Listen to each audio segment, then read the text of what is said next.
साथियों नमस्कार, स्वागत है। आज हम बात कर रहे हैं राजस्थान में संभागीय व्यवस्था। राजस्थान में संभाग क्या है, किसे संभाग कहते हैं और संभागीय व्यवस्था किस प्रकार से कार्य कर रही है, इन सब चीज़ों को लेकर हम बात करते हैं। तो देखिए, संभागीय व्यवस्था के अंतर्गत सबसे पहले हम बात करेंगे कि संभागीय जो व्यवस्था है यह एक प्रशासनिक इकाई है। प्रशासनिक इकाई है जो संभागीय व्यवस्था है। लेकिन अगर हम बात करें तो संभाग किसे कहा जाता है? दो या दो से अधिक जिलों के समूह को मिलाकर जो बनाया जाता है वो संभाग बनाया जाता है। जिला तथा राज्य सचिवालय के बीच की कड़ी के रूप में संभाग होता है। यानी एक जिला होगा और एक राज्य सचिवालय है, इसके बीच की कड़ी के रूप में कार्य करेगा तो संभाग जो है कार्य करता है। अगर यहाँ पर हम बात करें कि संभागीय व्यवस्था में प्रशासनिक जो प्रमुख है, यानी संभाग का जो प्रशासनिक प्रमुख होगा वो कौन होगा? तो संभागीय आयुक्त होगा। और संभागीय आयुक्त की अगर हम बात करें तो यह एक IAS अधिकारी होता है। और ये जो संभागीय आयुक्त का पद जो सृजित किया गया था यह 1829 में विलियम बेंटिंग के द्वारा सृजित किया गया था। संभागीय आयुक्त का पद यानी जिला कलेक्टरों की निगरानी रखने हेतु यह पद सृजित कर दिया गया था 1829 में विलियम बेंटिंग के द्वारा। नंबर 3, कलेक्टर तथा जिला कलेक्टर तथा मुख्य सचिव की बीच की कड़ी के रूप में कार्य करता है संभागीय आयुक्त। प्रश्न यहां पर पूछा जा सकता है कि जिला कलेक्टर तथा मुख्य सचिव के बीच की कड़ी के रूप में कार्य कौन करेगा? तो मुख्य संभागीय आयुक्त है। ये जिला कलेक्टर तथा संभागीय आयुक्त के बीच की कड़ी के रूप में कार्य करता है। चलिए हम यहां पर बात कर लेते हैं जिला कलेक्टर और मुख्य सचिव। मुख्य सचिव की अगर हम बात करें साथियों तो मुख्य सचिव राज्य का सबसे बड़ा प्रशासनिक अधिकारी होता है। जी हाँ, राज्य का सबसे बड़ा प्रशासनिक जो अधिकारी होगा वो मुख्य सचिव होगा। लेकिन अगर हम बात करें, देखिए मुख्य सचिव के पद की हम बात कर लेते हैं कि सर्वोच्च प्रशासनिक अधिकारी होगा तो मुख्य सचिव होगा। अब आपको यह बताना है कि राजस्थान का सर्वोच्च राजनीतिक अधिकारी है तो वो कौन है और राज्य का संवैधानिक अधिकारी जो है वो कौन है। हमने बात की मुख्य सचिव की, सर्वोच्च प्रशासनिक अधिकारी होता है। तो राजस्थान का सर्वोच्च राजनीतिक अधिकारी और राजस्थान का सर्वोच्च संवैधानिक अधिकारी कौन होते हैं, ये आपको कमेंट करके जो है उत्तर देने हैं। चलिए हम बात कर लेते हैं कि मुख्य सचिव की जो नियुक्ति की जाती है वो मुख्यमंत्री के द्वारा की जाती है। मुख्यमंत्री अपने जानकार व्यक्ति को अपने मुख्य सचिव के रूप में नियुक्ति कर सकता है। यहां पर ये मुख्य सचिव की नियुक्ति की बात करेंगे तो CM द्वारा होगी। चलिए हम बात कर लेते हैं यहां पर मुख्य सचिव की कि हमारे राजस्थान में जो मुख्य सचिव का पद था यानी राज्य सचिवालय की स्थापना की गई थी 13 अप्रैल 1949 को, तब जाकर मुख्य सचिव का पद यहाँ पर आया था। और पहले जो हमारे राजस्थान के मुख्य सचिव बने थे वो के राधाकृष्णन यहाँ पर पहले मुख्य सचिव बने थे। कब बने थे? 13 अप्रैल 1949 में जो है राजस्थान के पहले मुख्य सचिव के राधाकृष्णन बने थे। अगर हम बात करें कि राजस्थान के राजस्थानी पहले मुख्य सचिव यानी राजस्थानी जो पहले मुख्य सचिव बने हैं तो भगवत प्रसाद मेहता या भगवत सिंह मेहता हैं जो राजस्थानी पहले मुख्य सचिव बने हैं। प्रथम महिला की अगर हम बात करें तो कुशल सिंह है जो पहली राजस्थान की मुख्य सचिव, पहली महिला मुख्य सचिव बनी है। और ये बनी कब थी? 27 फरवरी 2009 को कुशल सिंह जो है राजस्थान की पहली मुख्य सचिव के रूप में, पहली महिला मुख्य सचिव के रूप में पदभार ग्रहण किया था। और 2009 में हम कार्यकाल अगर देखें तो कांग्रेस सरकार का कार्यकाल यानी मुख्यमंत्री श्री अशोक गहलोत जी के द्वारा यहाँ पर कुशल सिंह की नियुक्ति की गई थी। चलिए हम बात करते हैं कि राजस्थान में 4 मुख्यमंत्रियों के साथ कार्य करने वाले जो मुख्य सचिव हैं तो वो है विपिन बिहारी लाल माथुर। 4 मुख्यमंत्री और 4 देखो विपिन बिहारी लाल माथुर, ऐसे याद रखना आप सीधा सा। चलिए वर्तमान में अगर मुख्य सचिव हैं तो हमारे राजस्थान की मुख्य सचिव हैं उषा शर्मा, जिनकी नियुक्ति श्रीमान अशोक गहलोत जी द्वारा 31 जनवरी 2022 को इनकी दूसरी महिला मुख्य सचिव के रूप में मुख्यमंत्री जी द्वारा नियुक्ति की गई थी। तो 31 जनवरी 2022 से इनकी नियुक्ति की गई थी। पूछा जाता है कई बार परीक्षा में। और ये कब तक रहेंगी इस पद पर? तो जून 2023 तक ये इस पद पर रहेंगी और फिर यहाँ इस मुख्य सचिव के पद से रिटायर होंगी। अगर हम बात करें कि मुख्य सचिव के रूप में हमारे राजस्थान में न्यूनतम कार्यकाल किसका रहा है तो राजीव स्वरूप है या NC गोयल यानी निहाल चंद जो गोयल हैं ये हमारे राजस्थान में न्यूनतम कार्यकाल के रूप में मुख्य सचिव के पद पर रहे हैं। अगर सर्वाधिक कार्यकाल की हम बात करें तो सर्वाधिक कार्यकाल रहा है भगवत सिंह मेहता का रहा है। तो साथियों ये है मुख्य सचिव। चलिए हम बात कर लेते हैं संभागीय व्यवस्था से पूछे जाने वाले प्रश्न किस प्रकार के होंगे। तो सबसे पहले हम संभागीय व्यवस्था से प्रश्नों की बात करते हैं कि राजस्थान में संभागीय व्यवस्था का प्रारंभ कब किया गया था। तो साथियों राजस्थान में संभागीय व्यवस्था को प्रारंभ किया गया था 30 मार्च 1949 को, यानी हमारे राजस्थान में संभागीय व्यवस्था का जो प्रारंभ किया गया था 30 मार्च 1949 को कर दिया गया था। और ये जो प्रारंभ किया गया था ये किसके कार्यकाल में किया गया था?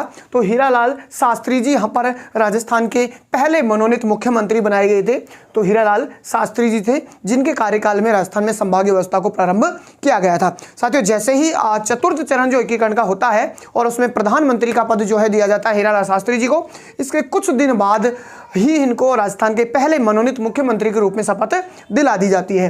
चलिए हाँ, अगर हम बात करें कि पहले मनोनीत मुख्यमंत्री हैं तो हीरालाल शास्त्री हैं, लेकिन प्रश्न पूछा जाता है कई बार कि पहले मनोनीत और निर्वाचित जो मुख्यमंत्री हैं पहले राजस्थान के वो हैं टीकाराम पालीवाल, और पहले निर्वाचित जो मुख्यमंत्री हैं वो जय नारायण व्यास जो हैं मुख्यमंत्री हैं निर्वाचित। ठीक है, तो पहले मनोनीत मुख्यमंत्री हीरालाल शास्त्री, पहले मनोनीत व निर्वाचित दोनों प्रकार से अगर थे तो टीकाराम पालीवाल, और पहले निर्वाचित मुख्यमंत्री हैं तो जय नारायण व्यास। चलिए, हमारे राजस्थान में जब 30 मार्च 1949 को हीरालाल शास्त्री जी के कार्यकाल में संभागीय व्यवस्था को प्रारंभ किया गया था, तब यहाँ पर 5 संभाग बनाए गए थे। इनका कोई क्रम फिक्स नहीं है, चाहे आप जयपुर के ले लीजिए चाहे कोटा को पहले ले लीजिए, लेकिन एक साथ कितने जिले बनाए गए थे, कितने संभाग बनाए गए थे?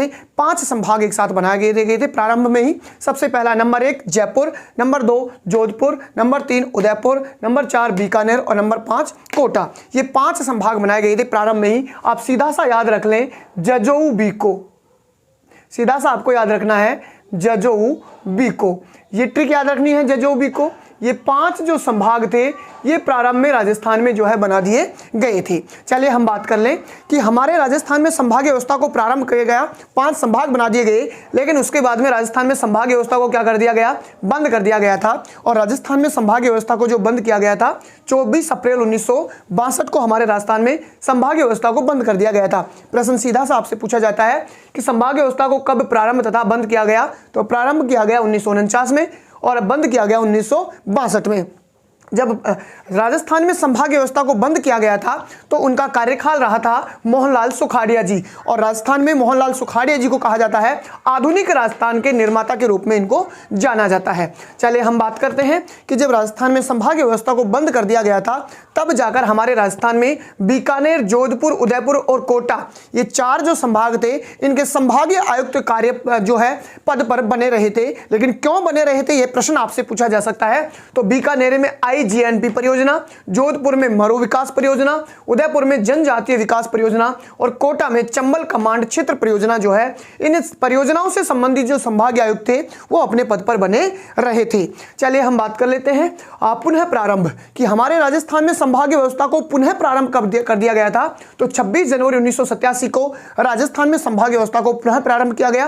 कार्यकाल किसका रहा था यहाँ पर? तो हरिदेव जोशी जी यहाँ पर मुख्यमंत्री रहे थे, और इसी समय प्रारंभ के समय राजस्थान का 6ठा संभाग बना दिया गया। किसको? अजमेर को राजस्थान का 6ठा संभाग बनाया गया था। 7वां संभाग जो राजस्थान का बना है भरतपुर को बनाया गया है, और कब बनाया गया इसको? 4 जून 2005 को राजस्थान में 7वां संभाग भरतपुर को बनाया गया। और कार्यकाल किसका रहा था भरतपुर को बनाए जाने के समय? तो वसुंधरा राजे जी का यहाँ पर कार्यकाल रहा था भरतपुर को संभाग बनाए जाने में। और अगर हम संभाग की बात करें कि ये 7वां संभाग जो भरतपुर बनाया गया था इसका गठन किस प्रकार से हुआ है?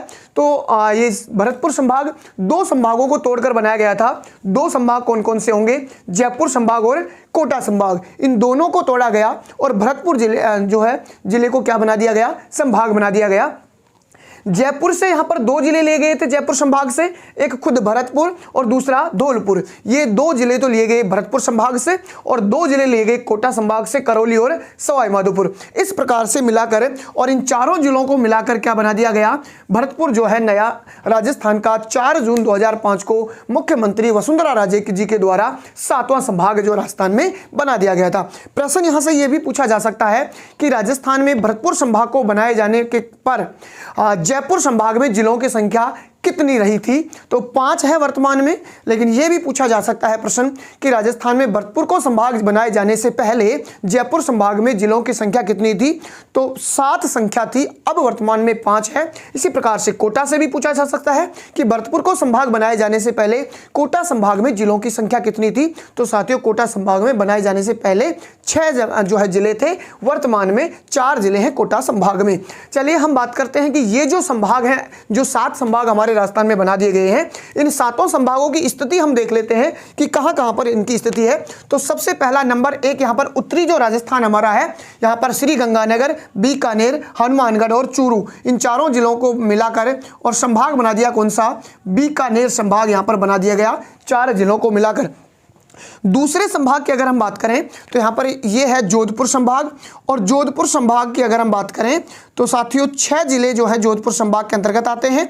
हम बात करें कौन कौन से आएंगे, तो एक तो हो जाएगा जैसलमेर, दूसरा हो जाएगा जोधपुर, तीसरा हो जाएगा बाड़मेर, चौथा हो जाएगा यहाँ पर जालोर, इसके बाद में सिरोही और इसके बाद में पाली। ये 6 जिले हैं जो कौन से संभाग में आएंगे, जोधपुर संभाग के अंतर्गत आते हैं। चलिए इसके बाद में आ जाता है उदयपुर संभाग, और उदयपुर संभाग की साथियों हम बात करें तो उदयपुर संभाग में भी कितने जिले हैं, 6 जिले हैं। ये दक्षिणी राजस्थान के जो 6 जिले हैं, यहाँ से शुरू हो जाएंगे हम उदयपुर के बाद में डूंगरपुर के बाद में बांसवाड़ा के बाद में प्रतापगढ़ के बाद में चित्तौड़गढ़, और चित्तौड़गढ़ के बाद में यहाँ पर राजसमंद। ये 6 जिले हैं जो कौन से संभाग में आएंगे, उदयपुर संभाग में आएंगे, दक्षिणी राजस्थान के 6 जिले। इसके बाद में हम संभाग की बात करते हैं कोटा संभाग, और कोटा संभाग की बात करें तो साथियों यहाँ पर 4 जिले हैं। एक होगा बूंदी, दूसरा होगा कोटा, तीसरा होगा बारां और चौथा होगा झालावाड़। ये 4 जिले आते हैं कोटा संभाग में। हम बात करें यहाँ पर ये भरतपुर संभाग जो नवीनतम संभाग है हमारे राजस्थान का, और भरतपुर संभाग में जिलों की संख्या कितनी, 4 है। 2 यहाँ से लिए गए जयपुर से, एक खुद भरतपुर और दूसरा धौलपुर, और 2 कोटा से लिए गए थे ये वाले सवाई माधोपुर और करौली। तो सवाई माधोपुर, करौली, धौलपुर और भरतपुर, ये 4 जिले मिलाकर भरतपुर को संभाग बना दिया गया था। इसके बाद में अगला संभाग हमारा आता है जयपुर संभाग, और जयपुर संभाग में वर्तमान में जिलों की संख्या कितनी है साथियों, 5 है। सबसे पहला यहाँ पर सीकर के बाद में झुंझुनू के बाद में जयपुर के बाद में अलवर, और अलवर के नीचे यहाँ पर है दौसा जिला। इस प्रकार से ये 5 जिलों को मिलाकर और संभाग बनता है कौन सा, जयपुर।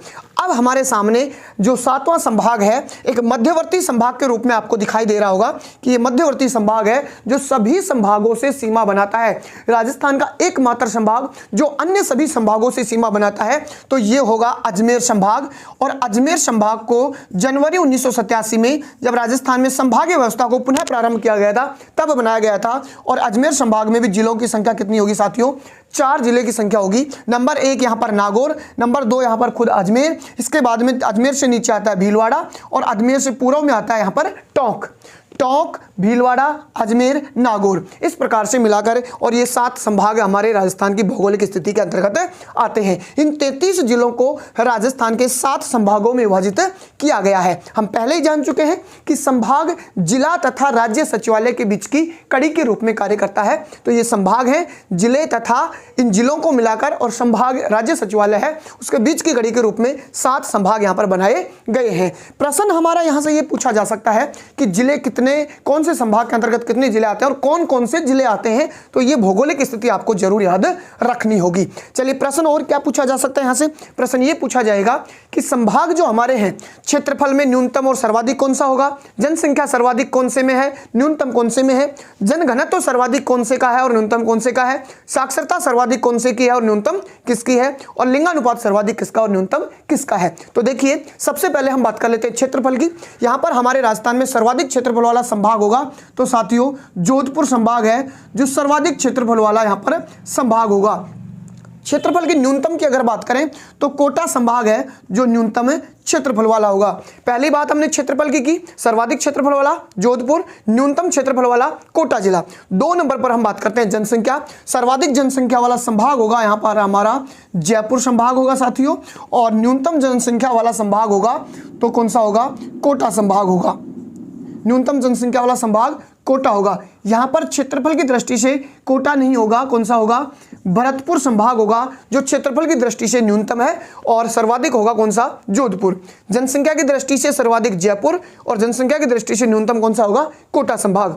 जनघनत्व की अगर हम बात करें सर्वाधिक जनघनत्व होता है जयपुर संभाग का, और साथियों न्यूनतम जनघनत्व जो होगा वो होगा जोधपुर संभाग का।